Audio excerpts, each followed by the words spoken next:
agricultural development. The Deputy Governor of LRR, Abunjai, paid tribute to the President of the Republic, Sheikh Professor Alhaji Dr. Yahya Jammeh, for not only supporting agriculture but also serving as a role model. Cognizant of post-harvest losses in Gambian agriculture, Deputy Governor Njai considered the value chain approach as an important element of agricultural production. He therefore urged participants to make good use of the knowledge and skills acquired from the training and extend the message to the rest. Declaring the training open, the Director General of the Department of Agriculture, Musa Huma, re-echoed the importance of the training, noting that food safety is equally important as food security.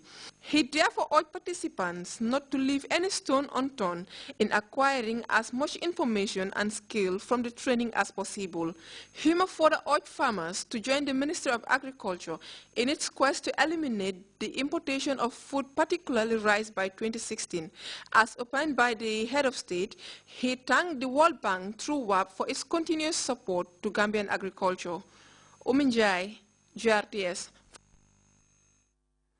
At least 40 farmers have completed a training program that exposed them to improved crop husbandry practices. Their capacity enhancement effort was supported by the Food and Agriculture Sector Development Project FASDEP and Horticulture Technical Services of the Department of Agriculture. Rahibite reports.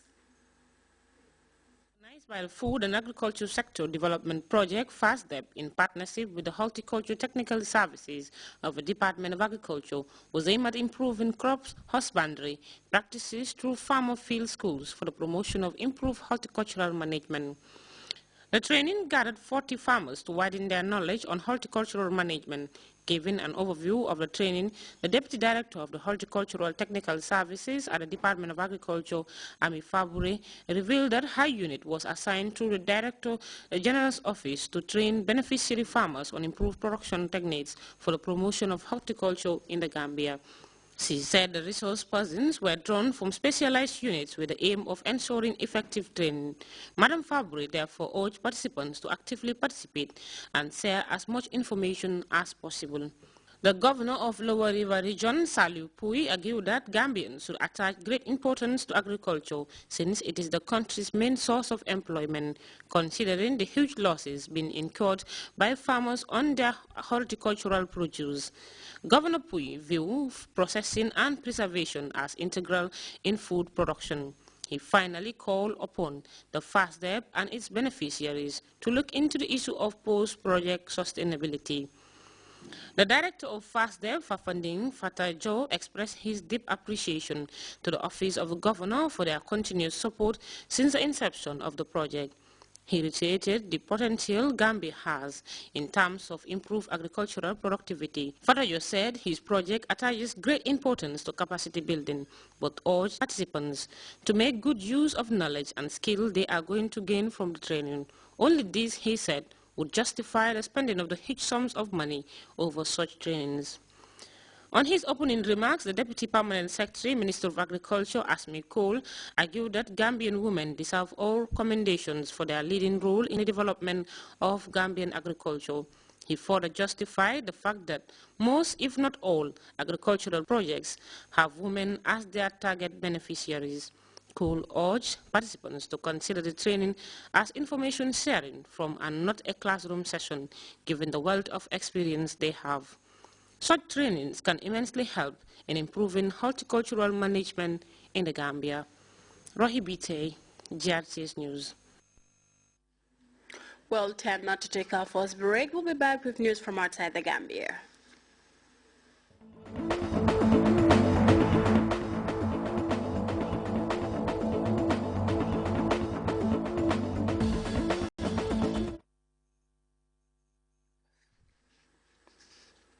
Welcome back.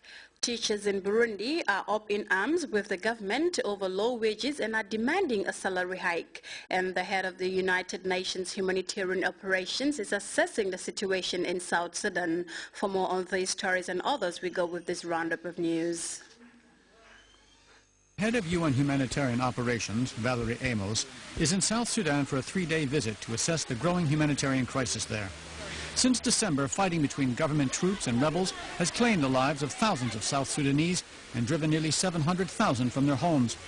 Ms. Amos is to meet with representatives from the government and NGOs to lay plans for the delivery of aid. This footage of deposed Egyptian President Mohamed Morsi was taken on Tuesday in Cairo. Mr. Morsi was defiant in front of his judges. He is on trial for inciting the murder of protesters and for having escaped from prison. From the cage where he was confined throughout the hearing, he declared that he was the legitimate leader of the country and did not recognize the court. Teachers in Burundi are taking part in a nationwide strike over pay. The country's teachers' unions are protesting the disparity in salaries, which the government had agreed to reduce in earlier negotiations with the unions. Teachers decided to wear black on the 24th of each month until the government meets their demand for fairer pay.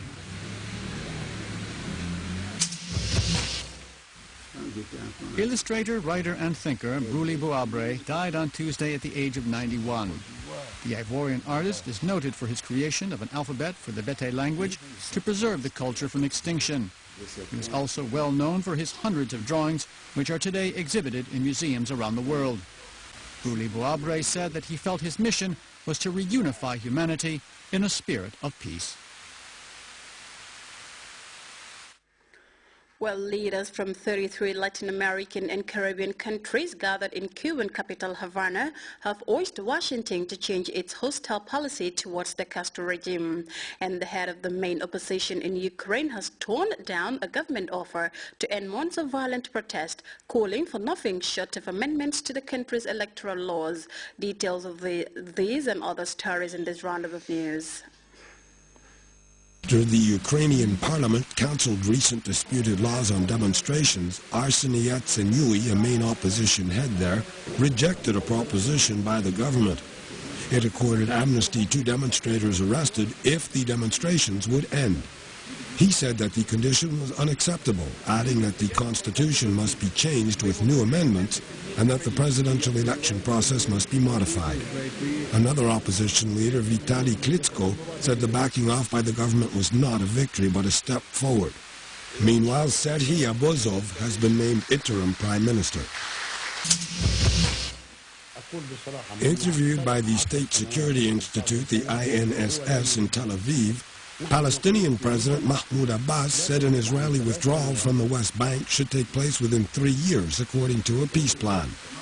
The press has revealed U.S. proposals to maintain Israeli forces in the Jordan Valley for 10 to 15 years, but Abbas said this was too long.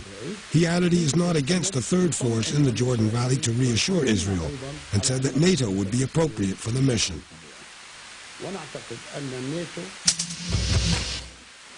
The Turkish pound is continuing a major fall, hitting the rate 3.07 to the euro.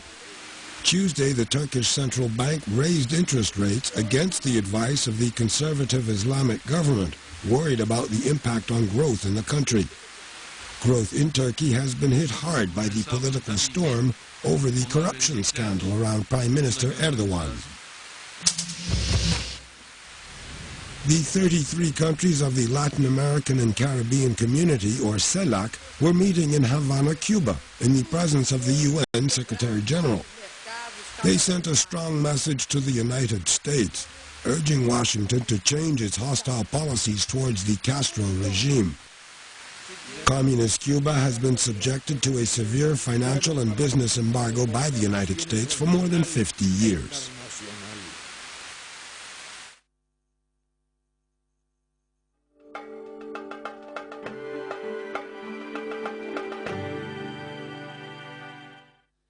Well, from the internationals there, we take a look at the weather report from the Central Forecast Office.